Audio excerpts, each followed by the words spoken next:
Hello friends, ఈరోజు పిల్లకాయలకి సాయంత్రం స్నాక్స్గా నా వెరైటీగా చిల్లీ పొటాటో చేసుకుంది. ఇట్లా రెండు చిన్న మీడియం సైజ్ పొటాటో తీసుకొని చెక్కు తీసి పెట్టుకో. ఇట్లా పొటాటోని సన్నగా స్లైస్లా కట్ చేసుకొని ఒక చిన్న క్లాత్ తీసుకొని దీన్ని తడి మొత్తం తుడుచుకునేయాలి.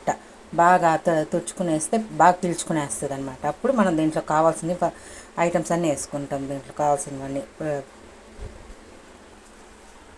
దీంట్లోకి ఒక్కరో సాల్టు, కొంచెం కారం, ఒక్కరో కార్న్ఫ్లవర్ పొడి వేసుకొని బాగా కలుపుకునేస్తాం. బాగా మిక్స్ చేసేసుకోవాలన్నమాట. ఇప్పుడు డ్రీ ఫ్రై సరిపడ్డ ఆయిల్ బాండిల్ పెట్టుకుని డ్రీ ఫ్రై సరిపడ్డ ఆయిల్ పోసుకుంటాం. ఆయిల్ కాగింది కాబట్టి ఒక్కొక్కరో వేసుకుంటూ వచ్చేస్తాం. ఇది లైట్ మెరూన్ కలర్ వచ్చేలాగా వేయించుకుంటే చాలా ఎక్కువ వద్దు. ఇది ఇప్పుడు మెరూన్ కలర్ లాగా వచ్చేసి కాబట్టి తీసేసుకొని ఒక బౌల్లోకి తీసేసుకుంటాము. కానీ ఇంకొక ప్యాన్ పెట్టుకొని దాంట్లో 2 స్పూన్స్ ఆయిల్ వేసుకుంటాము. సన్నగా తరిగి పెట్టుకుని 2 వెల్లుల్లి రెబ్బలు, ఒక చిన్న పచ్చిమిర్చి, 2 కాసేపు పచ్చివాసన దాకా సన్నగా తరిగి పెట్టుకున్న ఆనియన్, క్యాప్సికం 2 వేసి కాసేపు వేగిస్తాం. బాగా వేగిస్తున్నాను.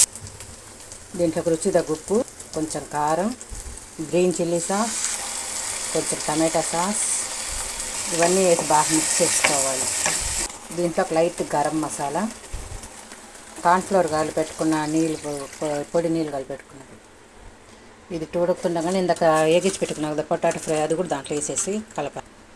దీన్ని ఇప్పుడు కొత్తిమీరగా ఒక బౌల్లో సర్వ్ చేసుకుని కొత్తిమీర గార్నిష్ చేసుకొని చేసేసుకుంటే చిల్లీ పొటాటో రెడీ. మీకు నచ్చితే లైక్ చేసి సబ్స్క్రైబ్ చేయండి.